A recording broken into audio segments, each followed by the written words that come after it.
주셔서 축복에 축복을 더하여 주시옵소서. 주 예수 그리스도의 이름으로 기도했습니다. 아멘.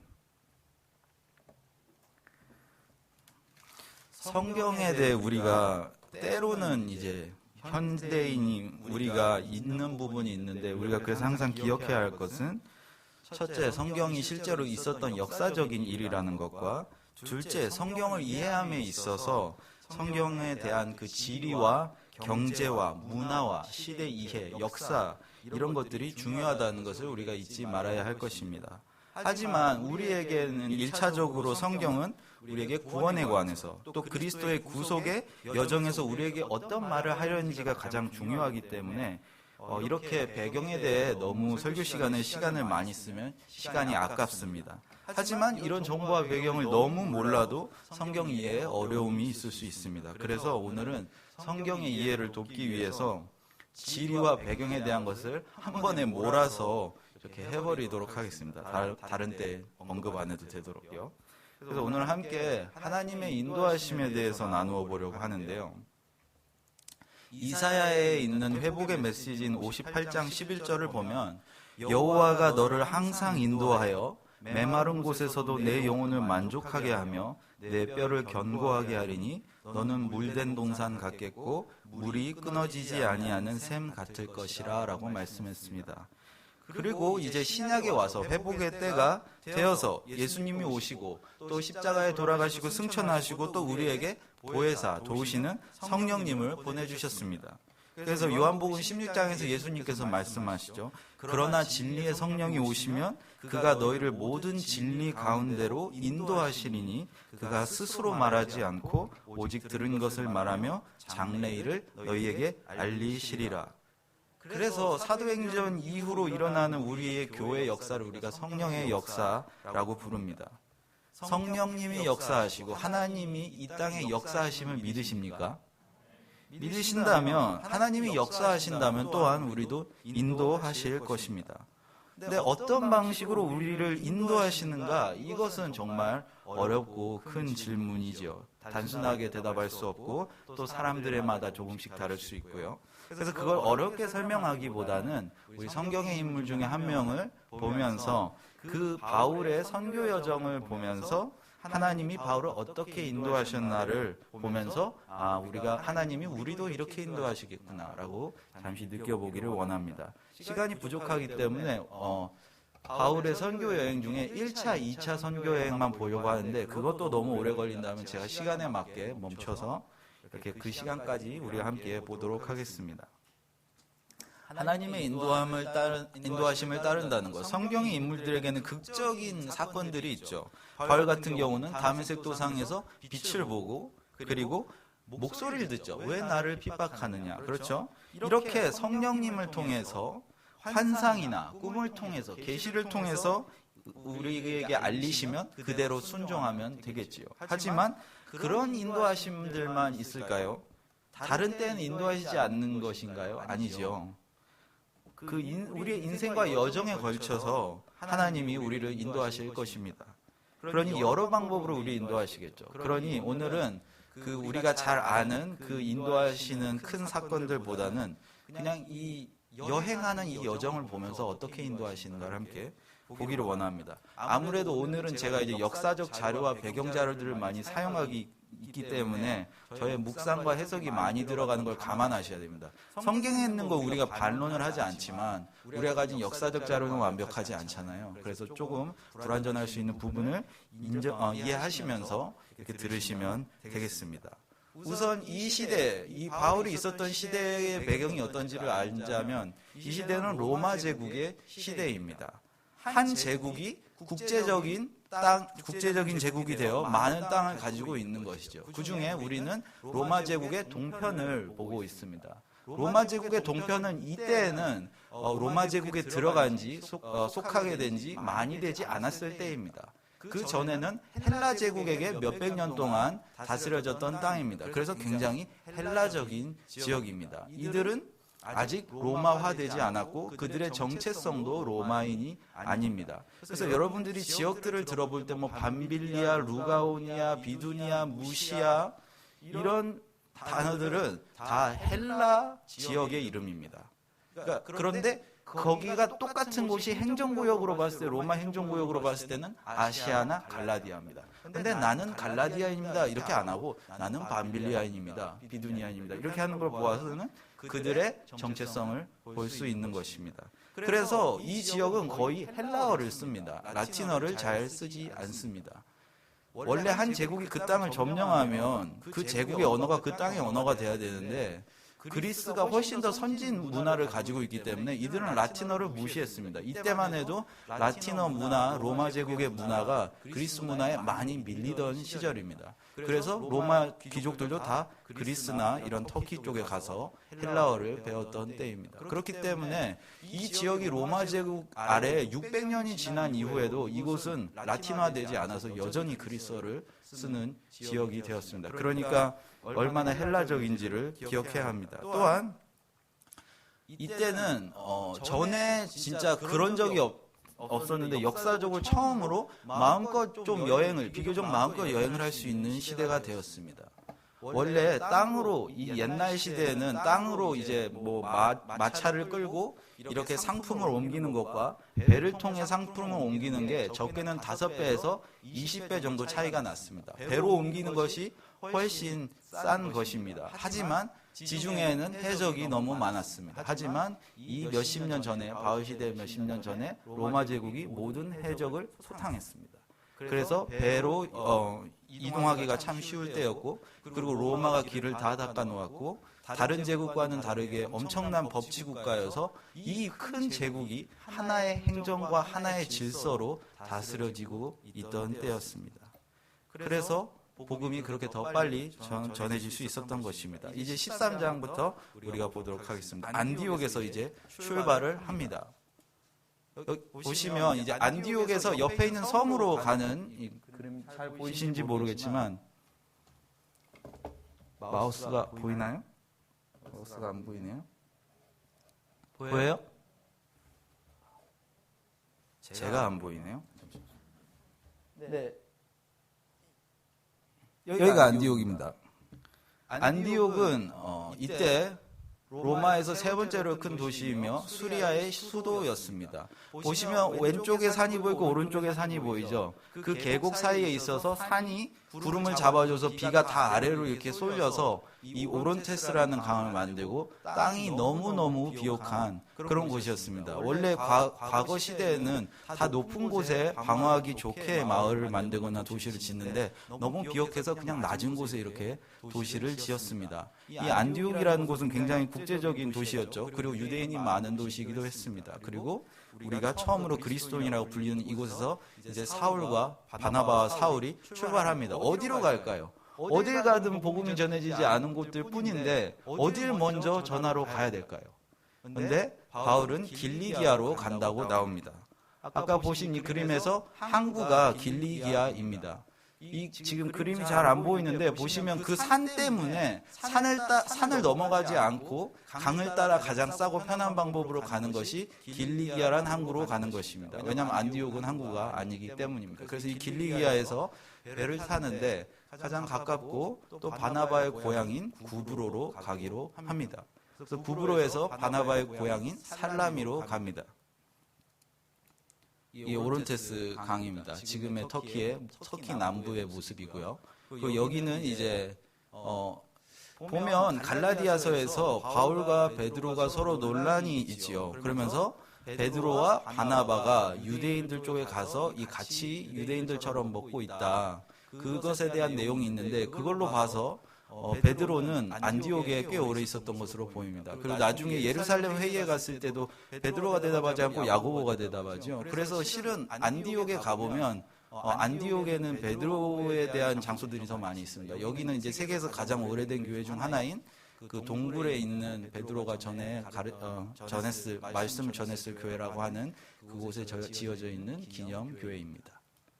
자, 그래서 살라미로 갔습니다. 살라미는 구브로에서 가장 큰 항구 도시이고 지금은 팔마구스타라는 터키 도시가 있는 항구입니다. 여기에서 이제 마가 요한이 동행을 하게 됩니다. 마가 요한은 살라미 출신인 바나바의 조카이고 우리 마가복음을 쓴 인물이죠. 마가는 헬라어 이름이고 요한은 히브리어 이름입니다. 그래서 우리가 바울 하면 라틴어 이름이고 사울 하면 히브리어 이름이듯이 이렇게 제 이름이 은총인데 제가 영어 쓸 때는 데이비드라고 하거든요. 이렇게 이름이 두 개 있는 것이죠.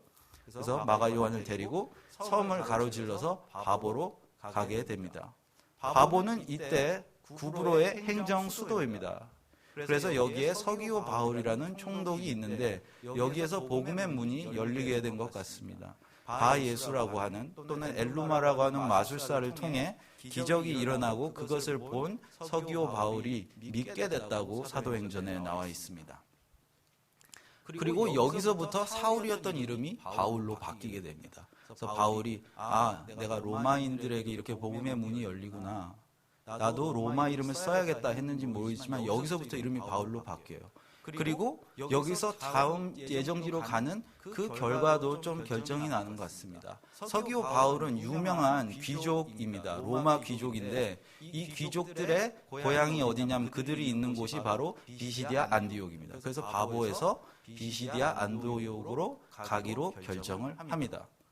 여기는 이제 그 바보의 로마 시대에 있었던 중앙 광정인데 여기에서 바울이 이제 말씀을 전했을 것입니다. 그 자리이고 여기는 이제 바울이 채찍을 맞았다는 곳을 기념하는 교회입니다. 자, 이제 올라갑니다. 올라가는데 우선 버가에 내렸다고 합니다. 버가는 굉장히 번화한 도시예요. 버가는 그런데 여기 버가에서 바울은 위로 올라가기로 하죠. 비시디아 안디옥은 북쪽에 있으니까요. 다 영어로 써 있어서 죄송합니다. 이게 제가 한국어로 없었어요. 그래서 마우스를 보시면 여기가 비시디아 안디옥입니다. 이 로마 제국 안에 가이사라나 안디옥이라는 단어는 도시는 몇십 개가 있기 때문에 여기는 비시디아라는 지역에 있는 안디옥이라는 뜻인 것입니다. 그래서 올라가기로 하는데 마가 요한은 이 산을 넘어가고 싶지가 않아요. 그래서 예루살렘으로 돌아갑니다. 왜 그랬는가는 이제 학자들의 여러 내용이 있는데 저 산을 넘기 싫어서 힘들다고 도망갔다. 혹은 이제 이렇게 이방인을 선교하는 것에 대해서 조금 의견이 맞지 않아 도망갔다. 뭐 이런 이야기가 있는데 떠난 이유를 여기서 말해주지 않지만 2차 선교 여행을 떠날 때 바울이 그때 떠나는 게 아니었다고 말하는 걸 봐서는 도망가거나 그냥 중간에 난 더 이상 할 수 없어요 하고 포기하고 간 것처럼 보입니다. 자, 여기가 버가입니다. 십자 형태의 이 길이 있는데 그 사이로 수로가 가고 그리고 엄청나게 넓은 도로가 있습니다. 그래서 북쪽에서 남쪽으로 오는 그 중요한 길이 있고 그리고 서쪽에서 동쪽으로 오는 중요한 길이 이렇게 십자로 만나는 수많은 무역인들이 만나는 굉장히 큰 도시인데 여기에서 오래 말씀을 전하지 않고 버가는 헬라 도시인데 이 헬라 도시를 띄어서 비시디아 안디옥으로 가게 됩니다. 비시디아 안디옥으로 가는 길에 있는 이 갈라디아라고 할 수 있죠. 우리가 이제 여기서부터는 갈라디아입니다. 우리가 갈라디아서 읽잖아요.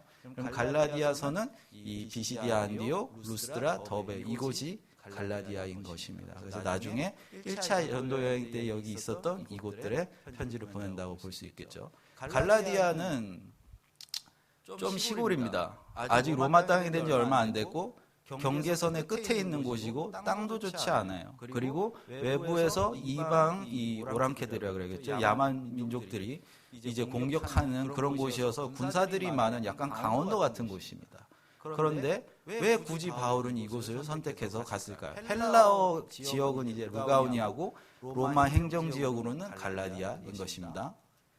여기가 비시디아 안디옥이에요. 보면 산 바로 옆에 있습니다. 저 산맥을 넘어서 갔어야 됐는데 그 산이 산맥이 3,000, 4,000m 이럽니다. 우리나라에서 제일 높은 산이 2,000 겨우 된다는 것을 봐서는 엄청 높은 산이죠. 이걸 지나서 비시디아 안디옥에 있는 그 로마 귀족 가문이 있는 곳으로 갑니다. 여기는 로마 도시입니다. 아우구스토가 이제 로마 군인들이 우리가 생각하는 그냥 군인이 아니라 로마 시민이어야만 되는 굉장히 높은 위치에 있고 엄청난 훈련을 받아서 아무나 로마 군인이 될 수 있었던 게 아닙니다. 이 시대에는. 나중에 이제 로마 시민이 아니어도 군인이 될 수 있었지만, 그래서 그들이 이제 나중에 은퇴할 때 황제들이 항상 그들에게 상을 주는데 그들에게 땅을 줍니다. 그래서 이 도시를 땅으로 주었습니다. 그래서 여기는 로마 군인들, 은퇴한 로마 군인들이 많이 살고 있는 곳이고, 그 중에 귀족인 이 유명한 5번, 11번 레기온의 그 은퇴 군인들이 살고 있어서, 나중에 로마 동쪽에서 가장 먼저 원로가 나오게 하는 귀족 가문들이 있는 곳인데, 그게 바로 서기하 가문이 그 중에 하나죠. 그래서 여기에 바울이 가게 됩니다. 여기서 말씀을 전하죠. 그런데 핍박을 받습니다. 그래서 이고니온으로 가게 됩니다. 왜 안디옥에서 이고니온으로 갈까요? 왜냐하면 그게 로마의 아주 중요한 길인 비아 세바스테라는 동쪽의 무역로로 가게 되는 그 길이기 때문에 그 길을 따라 이고니온으로 가게 됩니다. 지금은 터키에 있는 코냐라는 아주 유명한 이제 이슬람 순례지가 됐는데, 지금 저 안에 나무가 많은 이유는 터키 사람들이 나무를 심기 좋아해서 저렇게 보이는 거지. 뒤에 산 보면 황량하죠. 원래 저기도 다 황량한 곳입니다. 그래서 이고니온에 갑니다. 이고니온에서도 핍박을 받아서 도망가죠. 그래서 도망갔을 때 루스드라로 가고 그 옆에 있는 더베로 갔다고 나옵니다. 왜 루스드라 더베로 갔느냐? 이것도 다 길이 연결되어 있습니다. 길이 연결되어 있거나 로마 성체이거나 이런 식으로 갑니다. 그래서 로마인들이 있는 쪽으로 선택해서 가고 있는 모습을 보이고, 특히 도망갈 때 가장 질이 잘 닦인 곳으로 해서 빨리 도망가는 모습을 볼 수 있습니다. 여기가 루스드라입니다. 꽤 촌이죠. 여기는 촌인데 이제 도망가야 돼서 어쩔 수 없이 루스드라와 더베를 간 것 같습니다. 루스드라는 디모데의 고향입니다. 그리고 더베 역시 촌처럼 보이는데 여기가 이제 경계선의 거의 끝이라고 볼 수 있죠. 가장 이제 로마 경계선의 끝에 있어서 더 이상 가지 않고 여기서는 뒤로 돌아갑니다. 더베는 가이오의 고향입니다. 자, 그래서 다시 돌아가서 왔던 길로 그대로 돌아가면서 교회들을 격려하고 그 다음에 안디옥으로 돌아갑니다. 이렇게 첫 선교 여행을 마쳤습니다. 그러니 첫 선교 여행은 갈라디아 선교 여행인 것입니다. 자, 2차까지 보고 이야기 드릴게요. 돌아가는 길에 아탈리아를 들리는 이유는 이 주변에 보면 저렇게 다 돌로 되어 있어서 파도가 너무 세서 항구가 거의 없습니다. 하지만 아탈리아가 유일하게 이렇게 배를 정박할 수 있는 위치가 있어서 아탈리아에서 배를 타고 가는 것입니다. 그러니 항상 교통이 좋은 곳, 그리고 차편이 많은 곳, 배편이 많은 곳을 바울이 지나가면서 간다는 것을 볼 수 있습니다. 자, 이제 그리고 시간이 지났는데 우리가 전에 그 전도했던 갈라디아의 교회들에 다시 가자라고 했는데, 바나바와 바울이 서로 의견이 분분하게 되죠. 그래서 바나바는 자기 조카인 마가 요한을 데리고 고향인 구브로로 돌아가고, 바울은 신라를 데리고 이제 다시 2차 선교여행을 나가게 되는데, 처음에 다소를 들립니다. 다소는 바울의 고향입니다. 다소는 유명한 학교들이 많이 있는 교육 도시였고, 그리고 이제 그 앞에 있는 산에 있는 그 염소들을 통해서 이렇게 모직 이런 것들이 유명했는데, 과연 바울이 여기에서 이런 걸 배워서 천막 치는 자가 된지 아니었는지는 확실하지 않습니다. 하지만 바울이 이렇게 고향으로 갑니다. 그러니까 우리가 익숙한 곳에 가는 것, 바나바가 살라미에 가는 것, 그리고 바울이 다소에 가는 것은 전혀 나쁜 것이 아닙니다. 우리에게 주어진 상황과 환경도 하나님이 주신 것이잖아요. 그래서 우리가 한국인으로 태어나서, 내가 한국인으로 태어났으니까 우선 한국에 대해서 생각해 보죠. 한국을 위해 내가 무엇을 하려고, 무엇을 해야지 하나님이 나에게 원하시는 것일까? 가장 먼저 보는 것은 나의 사람들입니다. 그리고 다소에서 정비를 하고, 이제 여기서 또 저 다소 앞에 있는 산입니다. 그래서 저 산을 넘어서 이제 다시 더베 루스드라로 가게 됩니다. 여기도 엄청 높은 산맥입니다. 이 산맥을 넘어서 이제 전에 전도했던 루스드라와 더베 이런 곳들을 가면서 루스드라에서 이제 디모데를 데리고 2차의 선교여행은 올라가게 됩니다. 그런데 올라가는데 하나님이 이렇게 막으시죠. 그래서 어디로 비두니아로 가려고 하는데 예수의 영이 막았다고 했고, 이렇게 또 갑자기 위에 지역이 생각이 안 나네요. 그래서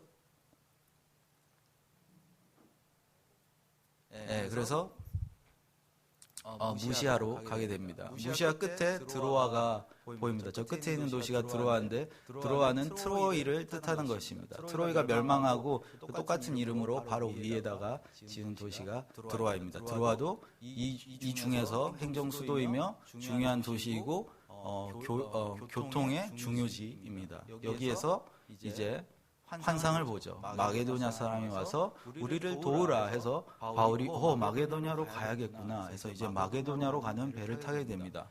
그런데 이 꿈이 어땠을까요? 마게도냐 사람이 왜 마게도냐 사람인가요?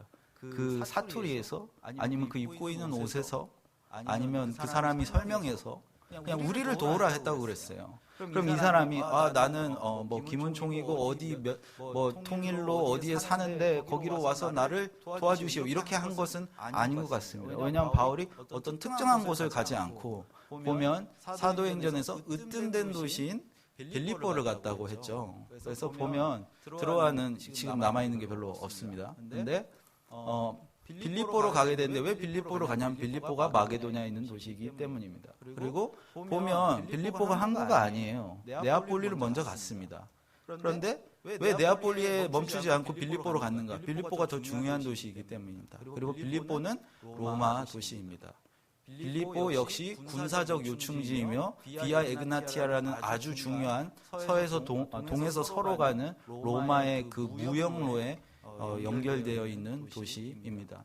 그래서 빌립보를 보면 이렇게 생겼어요. 지금 빌립보 산 꼭대기에 있는 빌립보 요새에서 사진을 찍고 있는 모습인데 아래에 저 평야를 통해서 산과 산 사이에 딱 하나의 언덕이 있어서 마치 무깃도 같이 위에서 아래를 다 내다볼 수 있으면서 멀리서 적이 오는 걸 볼 수 있고 쉽게 적을 막을 수 있는 곳입니다. 여기에서 이제 브루투스랑 아우구스투스가 같이 전쟁에서 싸워서 여기서 아우구스투스가 이겨서 아우구스토가 황제가 되죠. 그런 중요한 도시이기 때문에 여기에 또 은퇴한 로마 군인들이 이 도시를 가질 수 있도록 해줘서 여기는 헬라 도시가 아니라 로마 도시입니다. 제가 말했죠. 로마 제국 동쪽은 거의 다 헬라 도시인데 지금 제가 말씀드리는 곳들은 거의 다 로마 도시, 특히 로마 군인들이 있는 도시들입니다.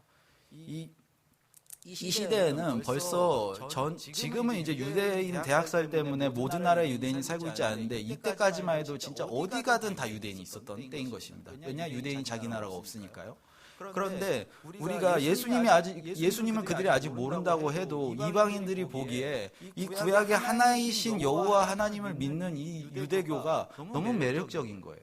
그래서 귀부인들과 경건한 자들이 이 회당에 와서 출석을 합니다. 그리고 기부를 하고요. 그래서 이 사람들이 가장 먼저 전도되는 이방인들인데 그래서 바울은 보면 로마 도시이면서 유대인들이 많이 있는 도시 가서 먼저 회당에서 전하고 거기 있는 경건한 귀부인들이나 경건한 이 사람들을 통해서 이렇게 빨리 복음을 전해가는 모습을 볼 수 있습니다. 여기서 핍박을 받죠. 이게 비아 이그나티아라는 굉장히 중요한 길입니다. 그리고 이런 식으로 이제 생겼던 군사 도시인 것입니다. 그리고 저 산 바로 아래에 이제 로마 시대 때 감옥이 있는데 지금도 가면 그 바울의 감옥이라고 하는 곳이 있습니다. 자, 이제 빌립보에서 그 다음에 이제 핍박을 받았고 이제 감옥에서 나와서 찬양하면서 다음 도시로 가는데 암비볼리를 들려서 이제 데살로니가로 간다고 나옵니다. 이 지금 깃발이 있는 곳이 데살로니가입니다. 왜 이 도시들을 따라가고 있냐? 이게 바로 아까 말한 그 비아 에그나티아라는 길이 가는 길목이기 때문에 이 도시들을 들르는 것입니다. 꼭 굳이 이 도시를 가자가 아니라 그냥 지나가는 것이죠. 데살로니가는 지금도 굉장히 그리스에서 두 번째로 큰 도시인데 이곳에 가서 말씀을 전하죠. 말씀을 전하는데 여기서 또 핍박을 받아 도망을 갑니다. 여기도 마게도냐입니다. 바울이 계속 마게도냐에서 말씀을 전하고 있어요. 그리고 여기가 지금은 이제 일반 집들만 지어져 있지만 로마 시대 때 바로 앞에 바다가 보이는데 유대인 구역이었으며 회당이 있었던 곳이어서 바울이 이 회당에서 전하지 않았을까 하는 딱 그곳입니다. 그래서 이제 데살로니가에서 또 도망가서 베레아로 갑니다. 계속 도시들이랑 사진들이 나오니까 정신이 없으시죠? 죄송한데 한 번에 몰아서 하려고 이렇게 하고 있습니다. 베레아는 600m 정도 되는 고지이고 산 아래에 있는 굉장히 물이 많이 나오는 막 폭포도 있고 그리고 막 우물도 많은 그런 도시인데 굉장히 아름답고 날씨도 좋고 이래서 폼페이 장군의 겨울 별장이 있었던 잘 사는 도시입니다. 그래서 좀 더 잘 사는 도시여서인지 베레아 사람들이 좀 더 신사적이었다고 하죠. 그래서 말씀을 보고 이게 정말 맞나 확인하려고 하는데 이 거칠은 데살로니가의 유대인들이 여기까지 따라와서 괴롭혀서 또 도망을 가야 합니다. 베레아도 마게도냐에 있습니다. 마게도냐는 하나의 지역입니다. 좀 촌구석인데도 이 마게도냐를 어쨌든 하나님이 가라고 하셨기 때문에 마게도냐에 갔죠. 원래 바울은 더 부유한 아시아로 가려고 했는데 그래서 여기까지 마게도냐고 여기서 배를 타고 이제 마게도냐를 떠납니다. 왜 마게도냐를 떠날까요? 나 이 정도 하면 할 만큼 했어. 마게도냐 이 정도 하면 전했지 일까요? 무엇이 결정적이어서 바울이 마게도냐에 하나님이 전하라고는 그 환상을 난 지켰고 난 이제 마게도냐는 이제 끝났고 다음 도시로 가야지라고 생각했을까요? 우리가 이 내용을 알 수가 없죠. 하지만 바울이 인생의 모든 작은 선택 하나하나가 다 천사가 와서 말해준 것이 아니라 자신이 가지고 있는 선교 전략, 로마인에게 복음이 더 잘 전해지구나, 전해야지. 이 길이 잘 닦여 있으니까 이 길 따라가서 다음 도시에서 전하면 되겠구나. 이렇게 전하고요. 그렇죠. 그리고 유대인들에게 먼저 전하고 유대인들과 함께 있는 그 벌써 구약을 잘 알고 있는 경건한 기부인들과 경건한 귀족들을 먼저 전하는 방법을 쓰고 있는 것을 보입니다. 유대인 대학사를 읽기 전까지도 베레아에는 유대인 구역이 활발하게 있어서 그때 있었던 회당의 모습입니다. 지금 유대인 없어요. 그런데 그래서 배를 타고 아덴으로 갑니다. 한 번에 여기서도 생명의 위협을 느꼈는데 제자들이 바울 선생님 어서 도망가세요. 그래서 바울이 도망을 가는데 그 아래에 있는 바로 다음 지역으로 가지 않고 지역을 좀 뛰어넘습니다. 그래서 바로 이제 그리스의 가장 중요한 지역인 아가야에 있는 아덴, 현대어로는 아테네라 그러죠. 아테네로 가게 됩니다. 7개의 언덕 위에 세워진 아테네의 꼭대기에 보면 파르테논이 보이는데 그 바로 앞에 보이는 곳이 아레오바고라는 언덕입니다. 이 언덕에서 바울이 이제 많은 사람들에게 또 말씀을 전했죠. 여기서도 엘리트들에게 말씀을 전합니다. 그래서 보면 바울은 엘리트들에게도 말씀을 전해야겠다는 그 마음이 있어요. 그 생각이 있습니다. 그래서 여기서 전하고 아레오바고 관리도 믿게 됐다고 나옵니다. 그런데 여기는 헬라 도시입니다. 여기는 오래 있지 않고 바로 고린도로 가게 됩니다. 자, 보면 이런 식으로 바울은 베레아에서 마게도냐에서 도망갔어요. 그리고 하나님이 마게도냐의 사역을 끝내셨습니다.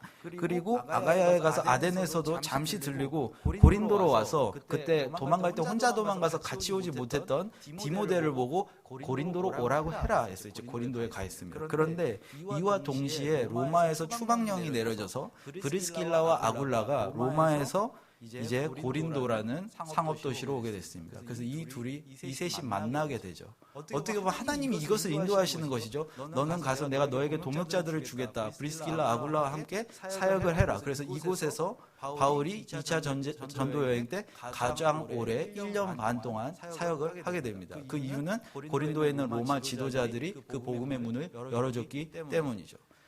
고린도라는 도시는 보시면 지금 이렇게 생긴 땅에 있는데 아래를 보시면 저 조그만 꼭지점이 그냥 그곳을 지나가면 이렇게 아래로 돌아가지 않고 더 빨리 이탈리아로 갈 수 있게 됩니다. 그래서 중요한 항구 도시가 되는데 지금 여기 땅 있는 데를 그때는 어떻게 했냐면 길을 만들어서 배를 끌어서 그 길을 따라 3km, 4km 정도만 지나가면 저쪽 반대편으로 배가 가게 되는 것입니다. 왜냐하면 거기가 그럴 수 있을 만한 조건이 돼서 그런 식으로 한 5일 정도 배를 더 가야 되는 길을 이렇게 단축시키는 그런 중요한 무역로였습니다. 지금 저기에는 운하가 파져 있습니다. 현대 운하가 파져 있습니다.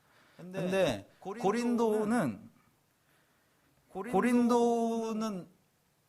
정말 오래된 그리스 도시가 맞습니다. 헬라 도시인데 문제는 146BC쯤에 멸망합니다. 그래서 아무도 살지 않는 곳이 됐는데 너무 땅이 좋고 전략적으로 좋은 곳이어서 율리우스 가이사가 여기를 40BC쯤에 다시 짓습니다. 그래서 다시 지어서 누구한테 주느냐? 로마인들에게 줍니다. 그래서 여기도 새로 지은 신생 로마 도시인 것입니다. 이 신생 로마 도시에서 바울이 오랫동안 지냅니다. 보면 어떻게 보면 오래된 묵은 도시보다 신생 도시가 더더욱 덜 폐쇄적이고 어쩌면 더욱더 받아들일 그런 수용성이 있나 봅니다. 그래서 바울이 신생 로마 도시를 많이 선택해요.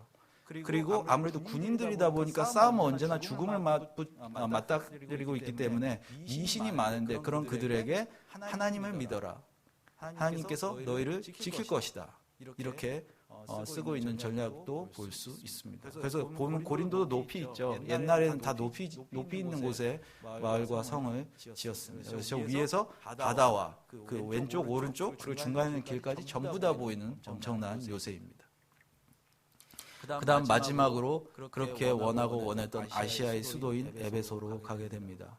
에베소 지금 보시면 이렇게 저기에는 흙이 있는데 옛날 걸 보면 이렇게 항구였습니다. 항구였는데 지금은 항구가 아니고 흙이 쌓여서 항구가 아니게 되었지만 에베소는 이때 로마 제국에서 로마, 알렉산드리아, 안디옥 다음으로 큰 네 번째로 큰 도시였습니다. 엄청 모든 아시아의 길은 에베소로 간다고 할 정도로 교통지의 요충지였고 항구였고 그리고 인구도 엄청나게 많은 도시였죠. 유대인도 많은 도시였고요. 그래서 이제 바울이 여기에서 나중에는 3년 동안 사역하게 되겠지만 지금 바울이 말합니다. 나는 지금 예루살렘을 돌아가야 된다. 다음에 기회가 있으면 다시 오겠다 이러고 여기에서는 이제 에베소에 있는 성도들에게 작별을 구하고 짧은 기간만 있다가 돌아가게 됩니다. 굉장히 빠른 속도로 제가 많은 정보들을 드렸는데요. 보면 그냥 일상적인 내용, 이 사람이 이렇게 했겠구나 저렇게 했겠구나 이야기했지만 결국 다 뒤돌아보면 하나님의 인도하심이 아닌가요? 우리가 수많은 간증들과 그리고 많은 성도님들이 올라오셔서 나누는 그 내용이 결국 들어보면 전부 다 하나님이 하셨습니다 이것인데 그 전부 다 하나님이 하셨습니다 할 때는 우리의 작은 선택 하나하나까지 하나님이 다 안배하셔서 나를 이렇게 나에게 동역자를 주시고 사랑하는 사람들을 주시고 형제자매들을 주시고 이 교회를 주시고 내가 신앙생활 바르게 할 수 있도록 하셨구나 하면서 우리가 감사하면서 고백하는 것들일 것입니다. 짧게 정말 많은 내용들을 뛰어넘고 이렇게 도시들을 옮겨 다니는 걸 보여드렸는데